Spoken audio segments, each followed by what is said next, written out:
All right. Hello, good morning. Welcome everyone, or maybe good evening or afternoon to folks in different time zones.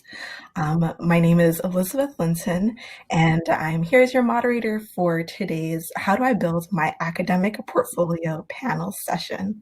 I'm a second year epidemiology PhD student in the Bloomberg School of Public Health, and just so excited for this great conversation today.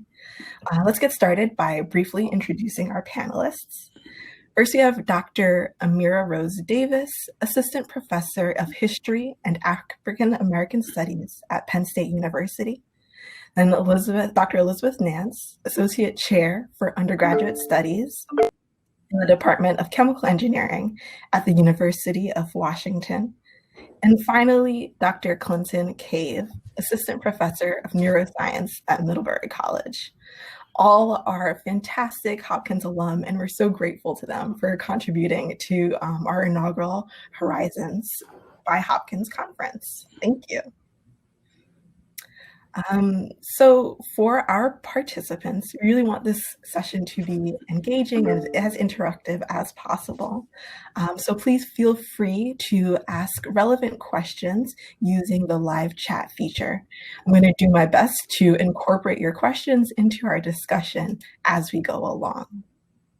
During the last 15 minutes of the panel session, I'll open the floor for any questions that you have, so please, our viewers, do not be shy. We've got so many people joined already, which is so exciting to see. It's going to make for a really robust conversation. Just to get a sense of who's in the virtual chat room, I'm going to post a few questions and ask you to upvote your response if it applies to you. So first, let's just test this upvoting feature. I've posted this comment that says, upvote this comment test. If you can see it, press that little caret that's right next to the comment underneath where it says upvote. Great. I see people are upvoting already, so it seems like it's working. So just to get a sense of who's in the room, please upvote if you are an undergraduate student,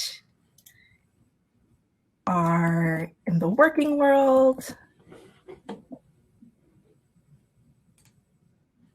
you master's level student,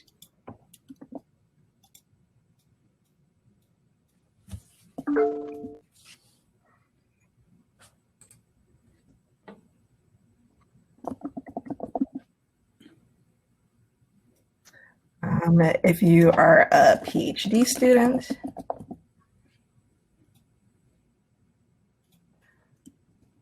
early career investigator,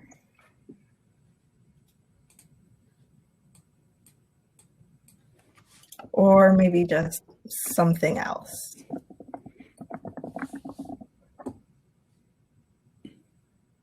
Okay, I'll give a few minutes for those responses to trickle in.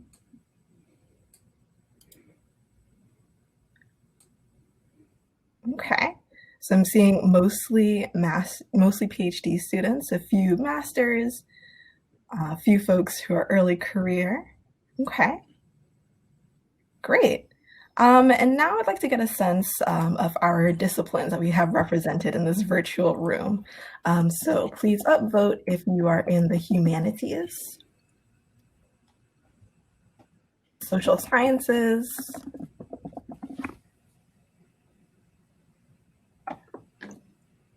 natural sciences,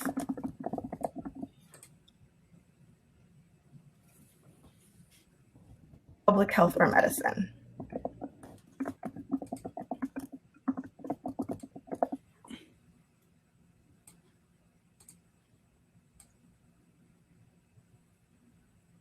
All right. So see some natural sciences folks, social sciences, and if you're in another discipline altogether, like law, business, feel free to comment. Got it. Some engineers, great. So this is so exciting. I am really excited to see such a diverse audience with us today. And I really think we're in a treat because our panelists, interestingly enough, are in the perfect position to share experiences from their backgrounds that intersect really with all of the career levels and many of the disciplines represented among us today. So without further ado, I'll get started with some questions for our panelists. This is for each of you. Maybe take 2 or 3 minutes to comment.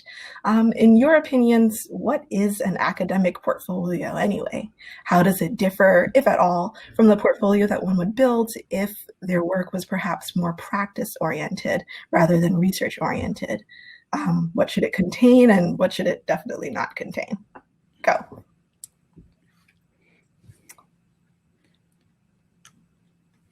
I could start us off maybe.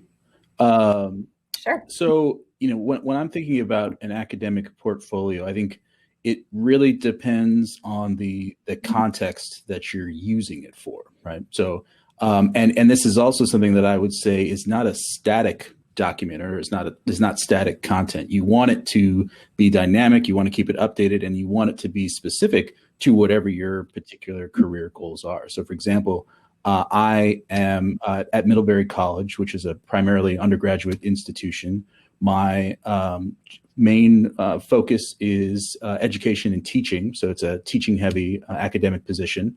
So the breakdown at my position is about 50% of my responsibility is teaching, 30% is research. I run an extramurally funded research lab with undergraduates, and about 20% is university service, right? So that's kind of my academic breakdown. And when I was applying for positions like this, you want that document to kind of reflect your potential to contribute to each of those things. So I would say that, a lot of times people think of their portfolios as being this amazing record of achievements, and we all tend to compare those achievements, to one another. But I would encourage you to think about it, particularly those of you who are on the job market. It's a statement of potential, not necessarily of accomplishment. So if you're worried that you don't have, all these things in your CV, think about what speaks to your potential and how you'll continue to improve and learn. Because all these things that you're applying for with this portfolio, they don't want you kind of as you are now, right? They want you to be able to grow and mature in whatever position you go into. So your portfolio should really speak to that. Maybe I'll pause there. Sounds good. How about you, Amira? I agree. I would really echo that it's a living document. And I like to think of it less as a portfolio and more as a toolkit. So as you are thinking about even adding to it, it's like, what tools can I add to what I already have, right? And so this kind of assessment of like, I am really strong in this area. I see a really robust documentation of my research, right? But I haven't had the chance to be in front of a classroom and teach my own class. Maybe that's a tool that I want to add to my toolkit. And then if you think about it in that framework, as you're applying for a job or a postdoc, or even a different type of opportunity, you figure out what tools do I want to bring to the forefront that I have, right? And so if you're applying for something that's research heavy, you're going to front end that. If you are thinking through, you have a great opportunity to be in a museum, in humanities, so like museum or a think tank or something like that, you might bring a different tool to the forefront. And that's really what I think about. I have like a week that I take at the end of each semester and I update everything. I'm like, okay, what did I add in terms of research, in terms of teaching, in terms of service, in terms of public engagement? And I just kind of plug it in. And when I was a graduate student, that framework really helped me because I was able to look at my portfolio and I looked at my CV and I said, where are the gaps? Right. And I did this every year. And so I said, okay, I just finished my 3rd year. Where are the gaps? Oh, there's a gap under research. My goal for the next year is to fill that gap. And I'm going to go hard and target that area and get some publications. And then at the end of that year, it's like, okay, so where are my gaps now? Right. And you might start filling those gaps and then you can make sure you're keeping pace. So you're saying, if I know that I want to pursue X, Y, and Z, what do I need to see? What do I need to focus on? What tools do I want to acquire or bolster in my academic portfolio? And then you would just attack it. And so I would definitely highlight that it's a document that should be ever changing and expanding and rearranging depending on what you're trying to use it for in that moment. I really like these analogies. So, portfolio as a toolkit, as a living document. How about you, Elizabeth? How do you see an academic portfolio? Yeah, I think Clinton and Amira hit on a lot of really key and important aspects, and would definitely echo that it's a living document throughout your entire career, and not something that just stops once you get the job, especially in academia where you have potential to change what that path looks like after you start. But I think it's, in thinking about whether it's different than practice, like if you're going into industry or government or some non-academic position, you still are always aiming, like Clinton mentioned, to tailor it to the institution or the type of job that you're applying for and showing your potential in that position. And so I think very similarly to how you would approach applying to different companies and industry, you want to think about what's the type of institution I want to be at, what's the type of department I want to be in, and that can be very field specific to what you're highlighting or emphasizing or showcasing or prioritizing in the portfolio. And then you want to think about what do you want to be in that position. I think that really, Amira hit upon this really well. In the simplest form, to me, it's that A plus B equals C story. So if A is your PhD, B is your postdoc, and C is your academic career, what are the first 5 years of your academic career? What do you want those to be?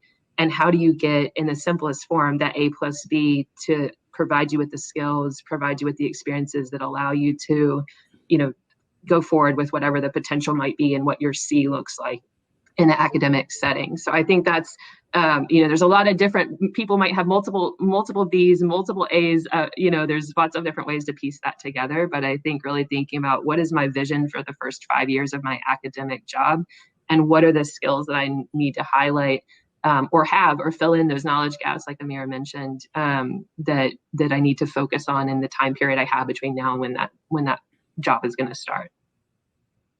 Sounds good. So we have a question from the audience. If you could maybe just clarify for us, in your opinions, how does an academic portfolio differ from a CV or a resume? Is a CV part of one's portfolio? Is it the reverse? And of course, there are no right or wrong answers, but just how do you wrap your minds around this concept? I would say it's one way of showing what your portfolio is. So it might be a CV, which is a document that all of us work with commonly, right? When you're applying for a job or an internship or something, they're going to want to ask for that. That's one way it, but think of a website as an extension of your portfolio, right? If somebody goes to your personal website, how can you curate that space to reflect the same things that might be on your CV, but in a different medium? Your social media presence, like all of these things are ways of demonstrating your portfolio. Your portfolio is like, for me, the way I think of it is kind of like a embodied CV, if you will. Interesting. Okay. You also have, I just was going to add to that, you also in your application have, for many disciplines, and it is discipline specific, you might have a research statement, a teaching statement, and more commonly now, a statement about diversity, equity, and inclusion. And those are also places where you can elaborate further or dive deeper into what your experiences have been and how they've been meaningful to either skill development or to understanding of how you might carry out that aspect of your job. So in your teaching statement, for instance, if you've had any teaching experience that you want to elaborate on, that might be a place where you can better explain what your pedagogy is, what your philosophy is. How are you going to teach in the classroom? How are you going to teach in the lab? How are you going to teach in a field setting? And so those documents are also things that typically people tend to draft within 6 months of applying for a position, but those are documents where you really get to highlight and emphasize and dive deeper into what your vision and ideas are for those different roles of your position. Yeah, I would highlight the importance of those documents too, right? So the portfolio as this sort of amorphous entity, it'll take different forms depending on what you're doing. So if you're writing for an academic position, right, those letters are ways for you to describe your portfolio. So what is it about you that's unique in terms of your research experience or your teaching? And what is it about your potential to succeed in those specific positions, right? You need to interpret your portfolio for your reader, right? And one of the biggest issues that I see, when I'm looking at statements that are applying for jobs is just writing up your CV in long form. right? If you're all you're saying is, your CV says you did this degree and this was your dissertation, and then your research statement says I got my degree here and this is my dissertation, you're not actually telling any new information, right? So one of the things that can really help the readers is showing how you plan to use that experience actively in whatever position you're applying for. So, try to use that portfolio as actively as possible and describe it in as much detail as possible to really give the reader, the search committee, for example, if they can envision what it is you'd actually do when you get there. The other thing I would say about your CV or your portfolio, it's also a statement of your interests. So people are going to infer a lot about what you're interested in your research topics based on the things you list. So if you're applying for a teaching position and you don't, you haven't shown that you've sought out those opportunities, well, then they're going to assume, well, you're not really interested in this, right? And you're really more interested in something else because that's what's highlighted. So it's a statement of interest and potential and how you represent that. And can I just say, I'm seeing some of the questions. I would think about it as both and. So it is both an array of experiences that doesn't necessarily live in a one website or one document, whatever, but also it is smart to have a place where you collect things. So I have a folder where I have my CVs, I have my teaching statements, I have my diversity statements, and they will ebb and flow. You're going to have to tailor them, but I have the kind of foundational document that I build off of. And I also put examples of other things in there. So I might put an example of a public piece. I might put a clip of a radio interview. I might put a teaching evaluation in a physical folder on my computer. So I know if an opportunity comes along and I'm like, okay, this academic portfolio that's not necessarily tangible, it's like an array of my experiences, but I do have tangible documents that I can click a folder and open up and plug in and draw from for that opportunity that comes up. So I would think of it not necessarily like is it either this or that, but it's both and. That was perfect. Thank you for that. Nice summary. So I was wondering if the three of you could perhaps walk us along your career path from your undergrad years onward, and how did your academic portfolio, and if you think about it in terms of the totality, the array of your experiences, change over time, and how did you document those changes over time? Were there elements of your portfolios that served you particularly well, or perhaps maybe even were disadvantages at different stages of your careers? We can start with Elizabeth. Yeah, sure. So I will start off by saying that I was always interested in the research space, but I was not convinced that academia was the right path for me. It took me until about 6 months into my postdoc to 100% commit to going into an academic position. And that was largely in part because I felt like I would not have the ideas. I would not, be able to get grants. I, didn't feel like I was, it was a big part of imposter syndrome was definitely with me for a large part of the process. So I obviously never ruled it out because I was in a postdoc when I made that decision. But I was very interested in teaching. I was very interested in pursuing scientific questions that I could define. And so my path was fairly traditional in the sense of going from undergraduate to having a bit of time between finishing undergrad and going to grad school, where I served as a research technician.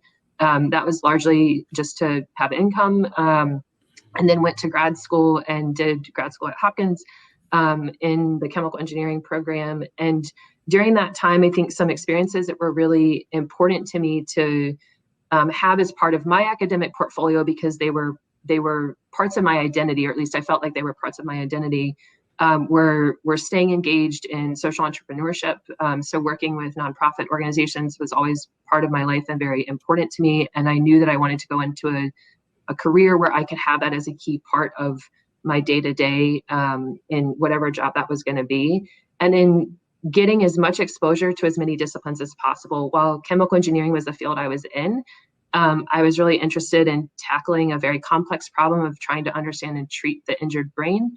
And that is not a single discipline approach. And so I think it was that exposure to different fields throughout my PhD and sort of taking advantage of collaborations when I could by being involved with them, carried into my postdoc. And those were things that I could then highlight, both the service work outside of lab as well as that interdisciplinary project-based experience, were both things that I think were really useful to bring into my, or to keep as part of my academic portfolio and then highlight when I went on the market for faculty. And I think they actually are still significant parts of my day-to-day job now. So it almost sort of set forth a little bit of kind of thinking about that potential of who you want to be and where your interests are. Like Clinton just mentioned, like, where are you putting your time and how much is that aligned with what your job is going to look like?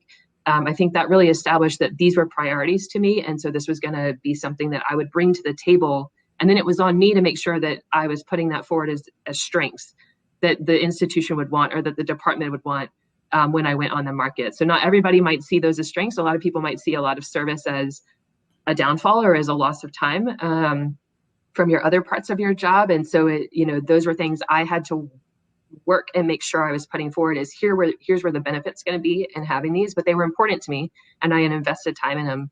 And I think that gave me a lot of really, fun things to talk about that really gave me more of a holistic view rather than just the research and teaching in the classroom or research in the lab. Is when I refer to research and teaching, I'm thinking of the forms of what most people are going to expect you to have experience in, which is teaching in the classroom and research in the lab setting and mentoring and leadership. And they can come in a lot of different forms. And if those are things that are important and interesting to you, I think you should empower those experiences that you have outside of the classroom and outside of the lab, and show those off if there's something that you want to continue doing.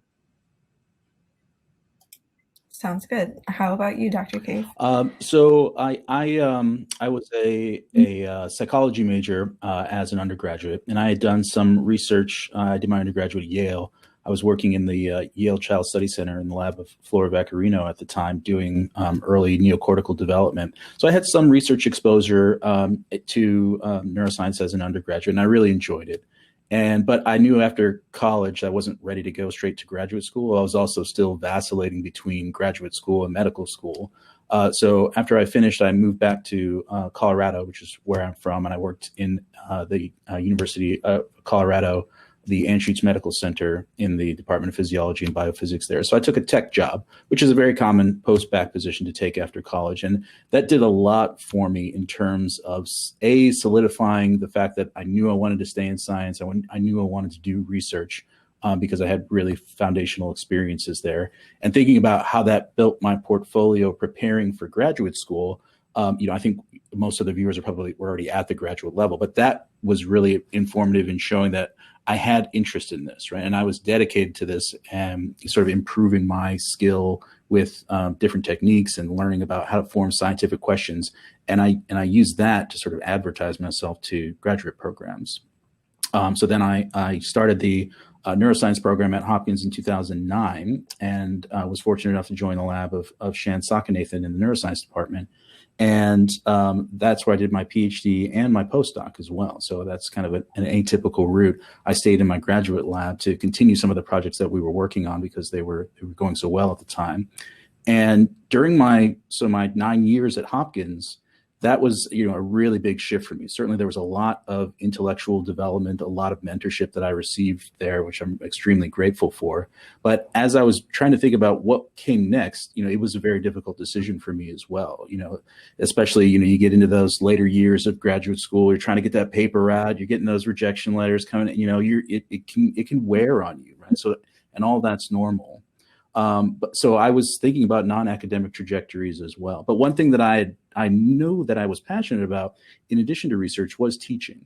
So I had sought out opportunities. So I taught a winter term for Hopkins undergrads. I designed a neuroscience course there, sort of a neuroscience survey course. So trying to get that exposure. I was certainly a teaching assistant within the graduate program.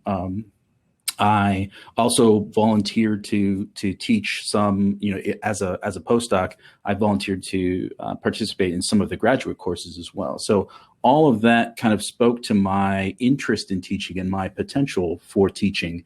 And I leveraged that when I went on the job market. And I think this is another point where where I would emphasize how much your portfolio and your statements and how you're presenting yourself, it's a statement of potential. So Middlebury College is sort of an elite undergraduate institution that really prioritizes teaching, undergraduate engagement, and research.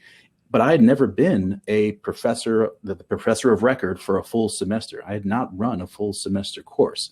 But I had this teaching experience. I had the research experience. I had been the laboratory supervisor for a number of rotation students and summer students.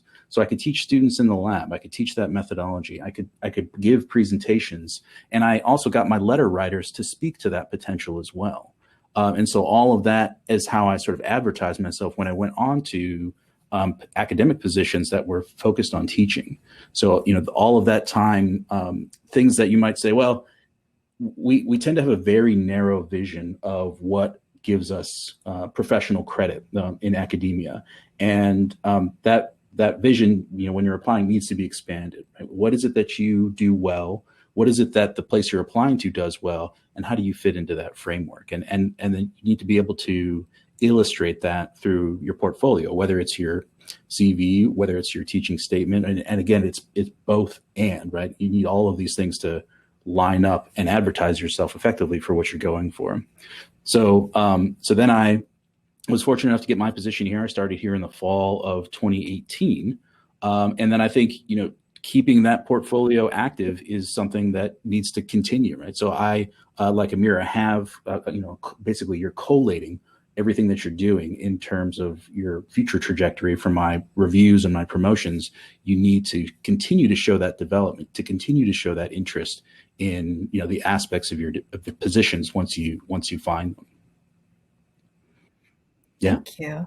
And how about you, Dr. Davis? Can you tell us a little bit about your trajectory and how your portfolio has changed? Certainly. So I was an undergraduate student at Temple University, and I had no idea what I wanted to do for the first year or so of school. I was in American Studies and history, and I was like, I'll figure out what to do with these degrees later. But then I had a baby my sophomore year of college, and all of a sudden I needed to figure out what I was going to do, right, for employment. And I was a secondary ed major, social studies. And so I was like, okay, I can just get certified to teach. And so I started building my portfolio towards time in the classroom. I don't like K through 12. That's just not my cup of tea. And so I started thinking more robustly about how I could use the skills that I was getting as an undergraduate and translate that into a job, because all of a sudden there's a material reality to consider that I actually needed to provide food for somebody who was not myself. And so I had to kind of get serious about the way I was thinking about career paths. And so I started doing a number of other things, like I interned at the National Constitution Center. I did an internship at Urban Archives at Temple, where I was doing a lot of archival work and scanning and processing. And around that time, I was like, I really think I like the research, though. And I was lucky enough to get into the McNair Scholars Program, which for the first time presented me a pathway to pursuing research and pursuing a doctorate and to be a professor. And it wasn't until then that I realized there is actually a path there to graduate school. And I started doing research papers and presenting at conferences, and really kind of pivoted a little bit and aligned my undergraduate work to be able to demonstrate to graduate programs in history that I was a good candidate. And I went directly from Temple to Hopkins for my PhD. I got to Hopkins in 2011. So I didn't take time off, but I had done a lot of the mental kind of path of, do I want to do this? Do I want to do that? And so I was able to feel quite at peace with my decision to go directly into a PhD program in history. And from there, I knew that I wanted to be a professor of history. And the matter was where, right? And so I prepared for a Research 1 position. So I focus on research a lot, but also you have to keep an eye to the job market. And I knew that sometimes you don't get to pick things. And I wanted to make sure I was eligible to elite liberal arts schools as well and teaching positions. So I taught 2 of my own classes through the Dean's Teaching Fellowship, as well as a fellowship from WGS. to teach a class on Black feminisms. And then also within that, I did a little bit of like, I can market myself as a 20th century historian or a historian of gender, historian of race, straight up African American history, a sports studies scholar. And I actually more. And so I thought within the field, like, what are ways that I can apply to programs that aren't necessarily in history departments? So when I was thinking about the job market, I was thinking, yes, history departments, but also gender studies departments and African American studies departments. And those are the ways that I also started to think about what would I want to front end if I was applying to a school that had a position opening in a WGS department. And how would that differ from how I would front end something that was history, which really was like playing up interdisciplinary moments that I've had, or collaborations. And so that's really what I did throughout graduate school. And then I was awarded a postdoc that was rolling into a job here at Penn State. So I moved right from Hopkins up to here about 4 years ago, 5 years, I don't know, 4 years ago, let's say that. And then two things happened when that occurred that changed my academic portfolio. First and foremost, I now had tenure as a goalpost. And so a lot of what I did was then dictated by that. So I know for me, for tenure here, it's research heavy. And so a lot of my priorities had to be journal articles in peer-reviewed journals, had to be the book. And then there was like a drop-off, and it was like teaching, and another drop-off, and it was a service. And so now I had parameters in which to orient my portfolio for these next few years as I'm marching to tenure, because that is the immediate goal, right? But at the same time, I had a space to think about what kind of scholar I wanted to be. And it's been always important to me to be a public-facing scholar, but I didn't know quite exactly what that meant. I just had this idea, like, I don't want to be in the Ivy Tower. I want to be able to have wide application of my work. But I didn't predict that the year I finished my dissertation on race in politics and sports would be 2016, when Kaepernick took a knee and other people protested. And all of a sudden, the kind of public spotlight swung to where I was, just like kind of anonymously by myself. And the first few years just kind of boomed. And all of a sudden I found myself doing radio interviews and television interviews and writing bylines in popular journals. And I was not prepared for that, in that I had never thought about it.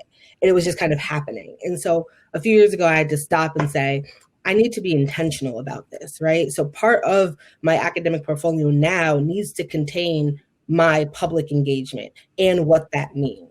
And I have to have a philosophy behind what I say yes to and what I do and how to build that up, because that is not necessarily going to get me tenure, but there's certain things that can help, right? And so understanding that all of a sudden I was in a place to build another part of my portfolio that I had never considered, but has become a really core part of my job and of my identity as a scholar, was the other way that shifted as I moved from graduate school into my postdoc and now into my tenure line position. And so that's been I would say that's my trajectory and how things ebb and flow. And then I fully expect it to shift a little bit after tenure, when you don't have somebody else planning a goalpost in front of you. What are you going to be left with? What are you going to want to manifest? What do you want for your career? And I think that that to me is the tension of building your portfolio, is that you should always find the ability to build it towards demonstrating to people based on their requirements and also based on what you want. And I think that constant conversation is going to give you the robust kind of framework and the robust portfolio to be able to slide into opportunities as they come, but also check in with yourself about what opportunities do you actually want to pursue.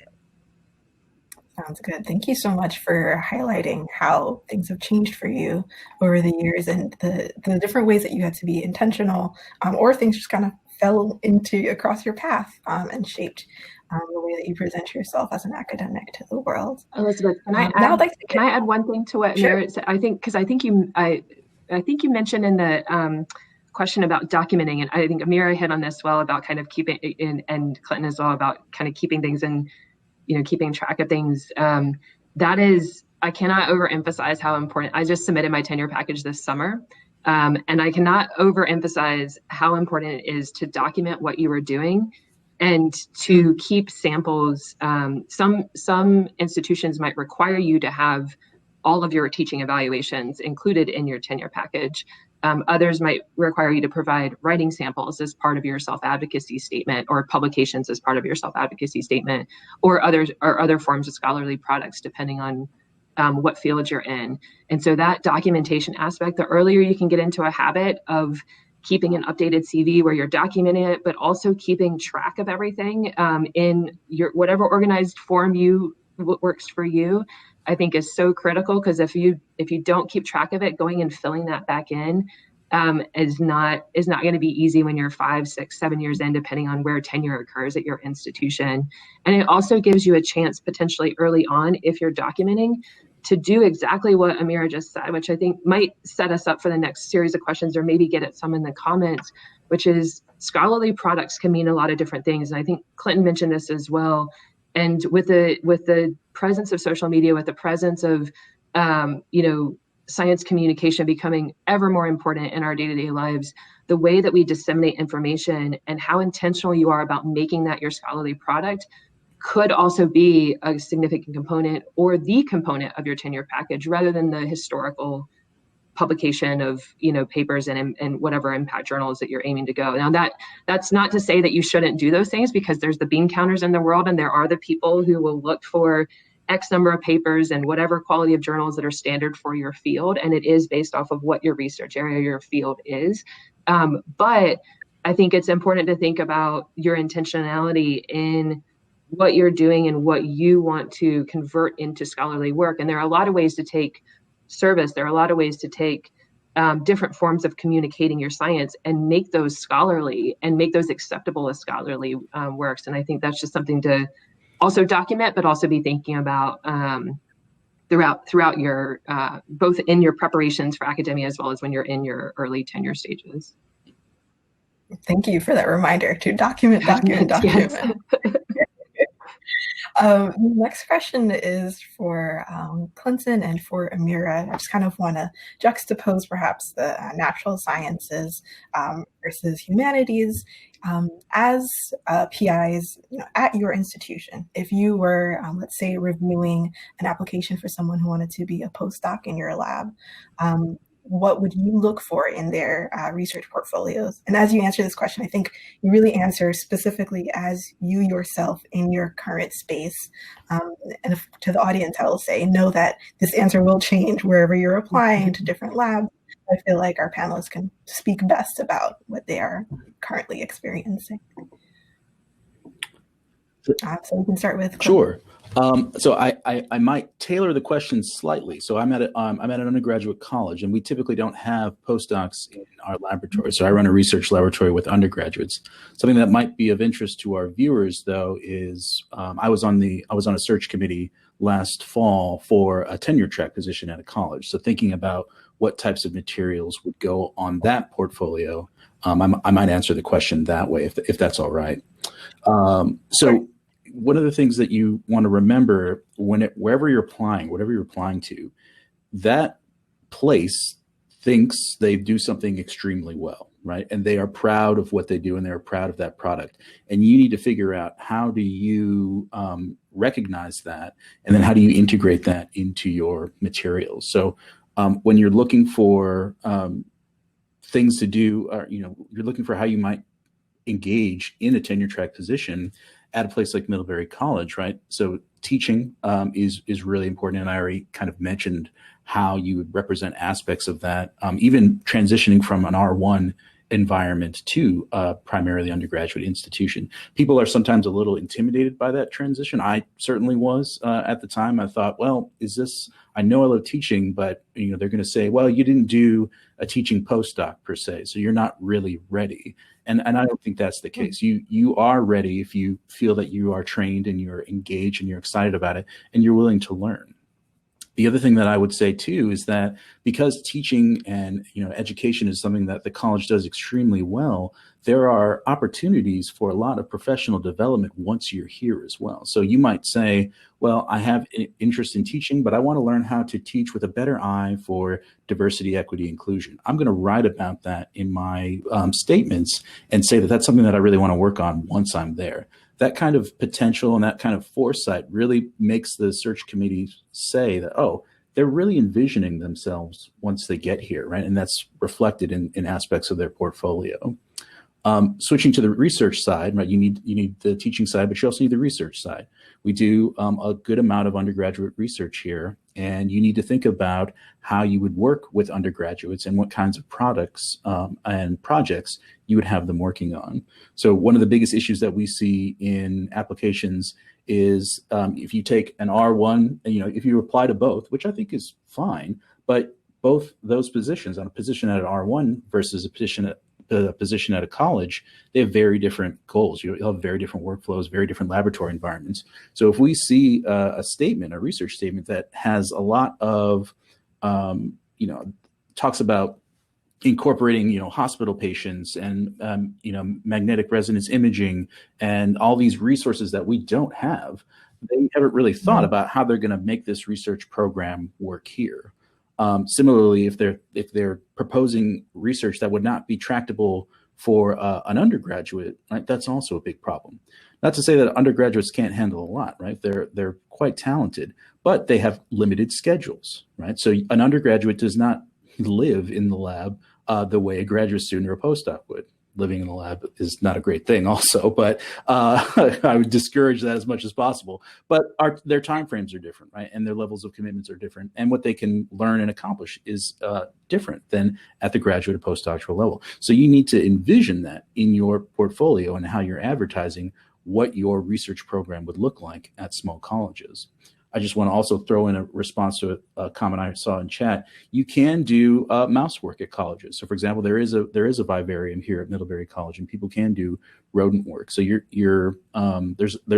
but it will vary by college. Not every college has that. Middlebury is pretty well resourced comparatively to other schools. So you need to think about where you're going, what they do, and then tailor those materials to a position like that.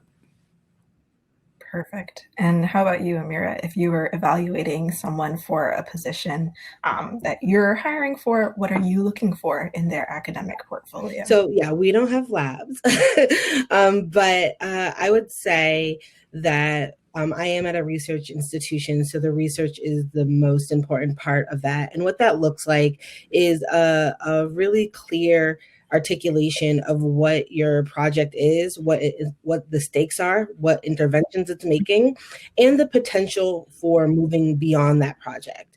And so I think that I'll talk to this in two ways. One, as humanities postdocs, as well as then moving into tenure track positions. So especially for postdocs, I think it's important to do two steps. One, demonstrate how you would use that time to build on the project that you have. A lot of times people coming into postdocs have finished a dissertation, and it's really important to frame it as, how are you getting this dissertation to the book, right? How are you taking parts of this dissertation and spinning it out into peer-reviewed articles? And so being able to articulate how you might expand on your work and on your project, because a good dissertation, a done dissertation is a good dissertation, right? Sometimes we jump through hoops, or we're not able to get to an archive, especially in a pandemic. There's ways that research is constrained, and that means that maybe you weren't able to dive into a source base that you wanted for your dissertation. And so a postdoc application is a great time to say, this is my project. This is why it's amazing. This is the stakes. This is why it's going to blow your minds, right? And also, this is how I would use the time to expand upon that. And you can talk through that work that you're already thinking of doing, and the potential that you have to really push this project to new heights.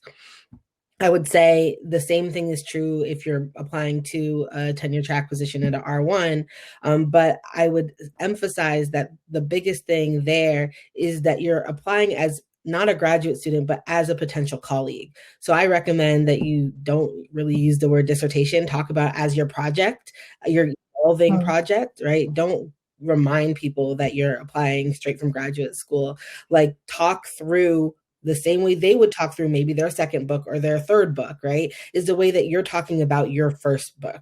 So where is your research at? Where is it going? That articulation of your next project is just as important, right? Because this is a long-term investment in you. And you want to be able to say, this is how my research interests are evolving. So I might be talking in this moment about my first book, right, that is looking at Black female athletes in the age of Jim Crow. But my second book project, maybe I'm moving up to the 80s, right? Maybe I'm talking about how these themes are carrying over, and yet the context in which I'm exploring is changing, right? And the last thing is thinking through the resources and the personnel resources at that institution, right? If you're coming in, what would make you a great colleague? And it's not necessarily in the classes you can teach or the program to do, but I want to know how we might collaborate. And so that's a great space to say, oh, I see that there's a robust kind of cohort here of people who look at social movements. And this is the way I think I could collaborate with them. So we might not have a lab, but we don't necessarily work entirely independently. And so thinking about this is the kind of fit paragraph. Why might you be a great asset?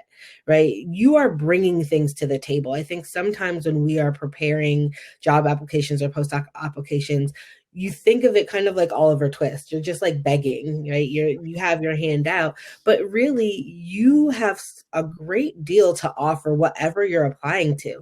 And I think sprinkling a little bit of that confidence into your documents is really important to be able to say, like, yes, I will benefit from your library and this, and obviously your paycheck that you'll be giving me, but I'm not coming empty-handed, right? And I am somebody that you want to invest in because I'm going to collaborate these people, and I'm also going to, do this type of service work. And here's my X factor. I know digital humanities, or I'm really good at, teaching, and I have this great idea to enroll a lot of students in my really cool class. Whatever it is, whatever is that extra thing that you're bringing, that you're seasoning your application with, don't be ashamed to bring that to the forefront, because you're not just asking for something, but you are really adding value. And sometimes we need to sit in that potential that we have and demonstrate that. So if it all boils down to one thing, I think that what I'm looking for in one word is potential. And I might just quickly tag on to that. Also, really keep in mind the perspective of your readers and think about the group that you're joining. So one of the issues too, in terms of selling yourself and really explaining why it is that this thing is cool, or why it is that this work or what you plan to do is unique. Think about who's reading it. A lot of times at smaller places, they're hiring you to be the expert. Right. So, for example, I'm fortunate. I'm in a neuroscience program. Neuroscience is pretty developed at Middlebury. There's at least 5 other neuroscientists here. But sometimes if I was applying to another position in a biology department, I might be the neuroscientist. So if you're explaining something that you think, well, it should be obvious why this is cool, right? This should be obvious why this is a really great, unique perspective, or this is a really creative idea. It might actually not be obvious. So taking a few extra sentences to really explain what this means and think about a broader audience, that can give your portfolio a little more traction. Those are great, like nuts and bolts, like practical tips and tricks, and building one's academic portfolio and then presenting it depending on different contexts. I'd like to pivot to my last question now, before opening the floor for audience questions, which are many, which is exciting to see. This is slightly controversial. So a 2015 article from the Research in Higher Education journal noted that a concern for many faculty who are seeking tenure or promotion is that the service load that they perform at their institutions is valuable, but when placed in their academic portfolio, ends up not being particularly beneficial in earning tenure and promotion. My questions for you three is, have you noticed this? Have you observed this? Or maybe your colleagues, if you don't want to speak specifically about your experiences. And how do you recommend that folks navigate that potential tension between curating a portfolio that, you know, privileges service and teaching versus curating a portfolio that, you know, generates a wealth of promotion-worthy research. And I'll drop the citation for that article in the comments for folks to check out. I'll just say that, yes, it is true that service is something that, particularly if you're underrepresented by any definition in your field, you will be doing and asked to do more service than anybody else. And the more that underrepresentation intersects with different identities, the more you're going to get asked to do it. And so I think one of the best things you can do is find people who will help you advocate for yourself to protect your time. To keep the service aligned with what is most important to you, what are your passions, what are the types of service activities that you want to be doing. And that might look like more service than what the average person does, but at least it's aligning with what is important to you and where you get your energy from, rather than it being just an energy drain. That doesn't always work out, because if a dean asks you or somebody higher than you asks you to do service, it's harder to say no to that, but it is always good to understand what the scope of the work is and what the intent is. And keep in mind that service is often the last thing that most people prioritize. So for instance, Clinton mentioned earlier, he's 50, 30, 20. Our average starting position in engineering at the University of Washington, which is an R1 institution, is 40% time towards research, 40% time towards teaching, and 20% time towards service. It really, in practice, is probably more 100%, 50%, and 10%. And that's something that I think is really important to keep in mind. But if you draw energy from your service, so if service is a part of your life and it's something that you cannot do the rest of your job without having as a part of your life, I don't think you should give that up for the tenure process. I think you should find good mentors and be strategic about how you use it and turn it into scholarly products. So for instance, I founded an organization in my first year as a faculty that's designed to empower and enable women in chemical engineering. That was a huge service lift, but we've published on it, we've presented on it at national conferences, and it's been particularly well timed with a lot of institutions focusing more on how to improve representation, how to improve inclusion, how to improve climate and culture. So that is, our work in that space is now aligned with those same efforts, even though the focus of that organization was really intended to bring together a community of only about 30% of chemical engineering is women. Depending on what level you look at, the higher you go, it drops pretty rapidly. But you know, that's a significant community to bring together. And so now, how, when bringing that community together, is something that I care about and want to support. How do I turn that into a scholarly product and make it something that is, again, elevating the university's profile, or elevating the department's profile, or elevating your profile in such a way that brings you your program or your university recognition. And if you can be strategic while keeping your passions center to the service you take on, I think it helps you balance out those requests and sort of the perception of what that looks like to others. Great. How about you, Amira? Yes to all of that. I think that it's not a secret that marginalized folks in the academy are going to bear a disproportionate share of service, of hidden labor, and that service is not counted, right, in the same way. I mean, there's a lot of people working towards eradicating that, but that disparity that Elizabeth named is exactly it. I will not have a job if I don't have my book. It doesn't matter if I'm an amazing teacher. It doesn't matter if I am out here doing all of this type of service. It just doesn't actually matter, because at the end of the day, if my book is not in my dossier, my tenure dossier next year, then that's it. That's ball game, right? And so being able to know that, and then also being able to know that that labor will come no matter what. And so being strategic is really so important, and mentorship will help you figure out how to do this, right? Because a lot of times you're kind of staring at a board and you're like, oh my goodness, they're playing checkers, they're jumping over me, how do I do this? And you need a mentor who's like, I'm going to teach you how to play chess. And that is what really helps. And I can give you two examples, and then I'll pass the mic. But for instance, I know that as a Black woman, a lot of the historians of a lot of the like students of color in our graduate program come to me. They come into my office, they talk about things they need, they talk about their fears, they cry, they laugh. It's home base. None of that is legible, right? Especially if they're not my students, there's no way, right, to put these kind of hidden labors, this kind of unofficial mentoring. And so I decided that this is something that I am passionate about. I don't want them to not feel a space in the department, but I also needed to formalize it because I needed to get credit for this, right? And so I started an organization called the Emerging Historians of Color, MHOC for short, that formalized the work we were already doing, right? I appointed 2 graduate liaisons. Now they have a CV line that shows that they're institution builders, right? And they're just doing doodle polls or whatever. But it has made formal what was already happening and has given us a budget, right? And so now we can do outside speakers. Now we can do this. Now we can do that. And I'm not doing all of the work. That's a way to take labor that you're already doing and trying to institutionalize it so you get credit for it. And then it's finding service that you might do that the university will really applaud and take credit for that also helps you. So 2 weeks ago, I hosted a panel on Black women's athletic activism with Olympians from '68 up to like Gwen Berry, who protested at Pan Am last year, AJ Andrews, professional softball player, WNBA players were on the panel. And this is something that the university really applauded, right? I got all the emails from all of the higher ups, right? They publicized it, but it also was really good for me. And it was good for the interviews that I can take for my work, for the networking and the relationship building.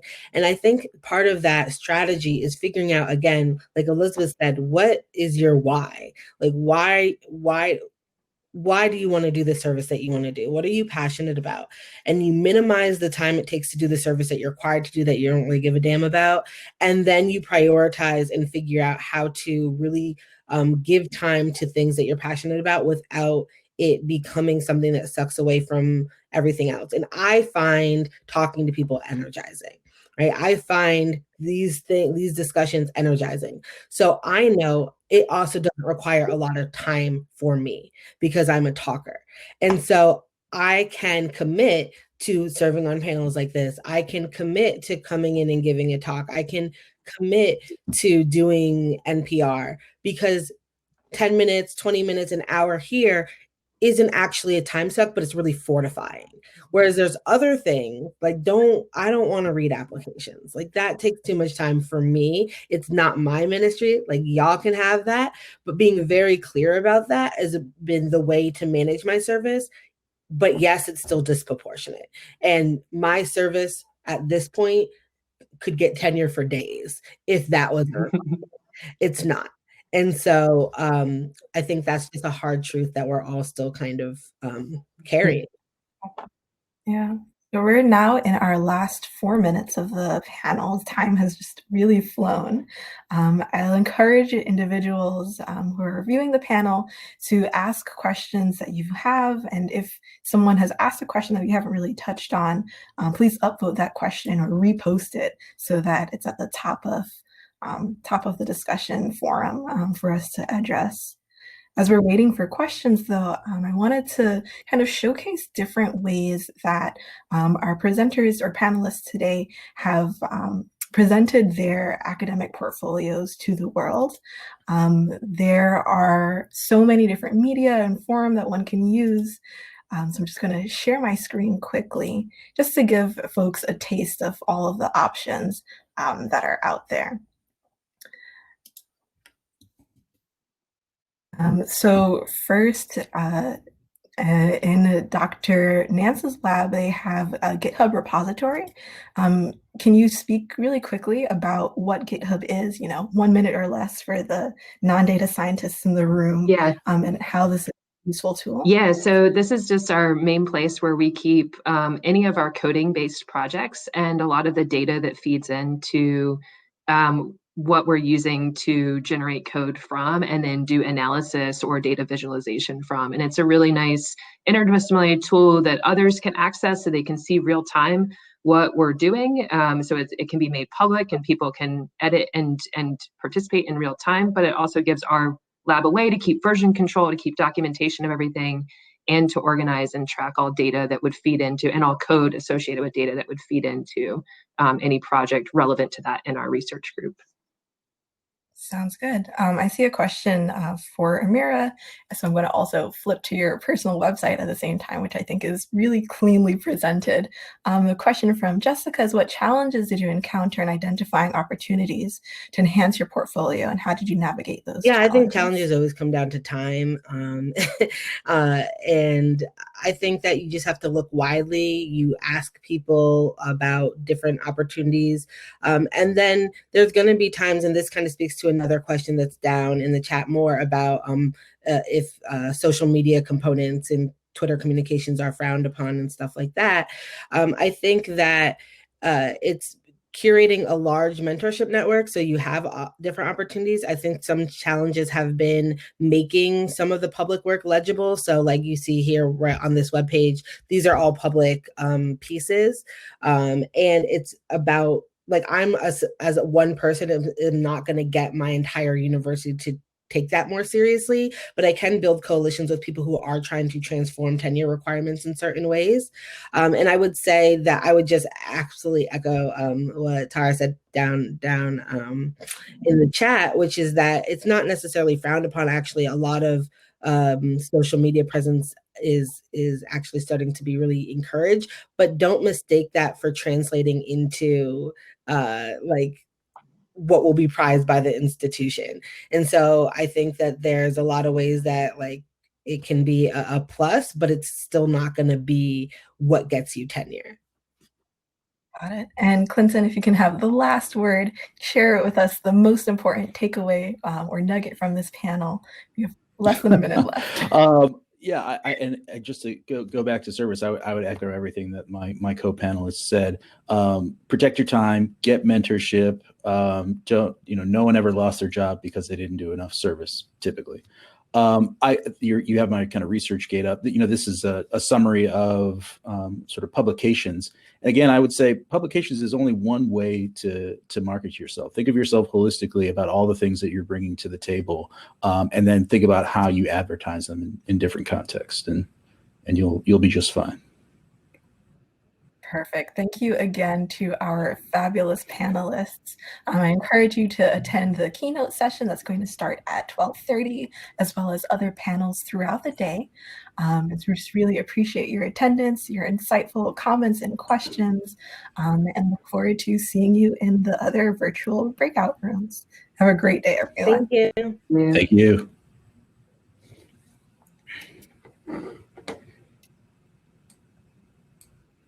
Okay, I believe the broadcast has ended.